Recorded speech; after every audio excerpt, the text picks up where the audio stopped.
ជំរាបសួរបងប្អូនទាំងអស់គ្នាជួបខ្ញុំសាជាថ្មីថ្ងៃនេះខ្ញុំមកវិភាគហាងឆេងមាសនៅថ្ងៃទី14ខែមករាឆ្នាំ2026ហាងឆេងមាសនៅក្នុងថ្ងៃនេះគឺមួយដំឡើង$5,554មួយអន$4,410ហើយនឹងបញ្ជី$555អូខេបងប្អូនអស់ឥឡូវទៅមើលព័ត៌មានបាទព័ត៌មានគឺធនាគារសហរដ្ឋអាមេរិកបាននិយាយថាការសង្កេតទៅលើប្រធាន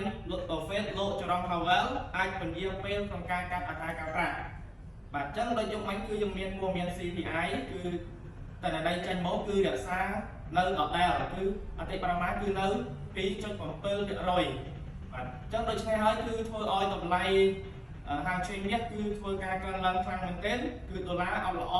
ហើយសេដ្ឋកិច្ចនយោបាយនៅសហរដ្ឋអាមេរិកក៏ចុះខ្សោយដែរសូមបងប្អូនទាំងអស់គ្នាសូមប្រុងប្រយ័ត្នក្នុងការទិញលក់បាទនៅក្នុងទីផ្សារហាងឆេងមាសអូខេសម្រាប់បងប្អូនដែលមានចម្ងល់ឬក៏សំណួរអាចឆាតមក page Orange បានបាទសូមអរគុណ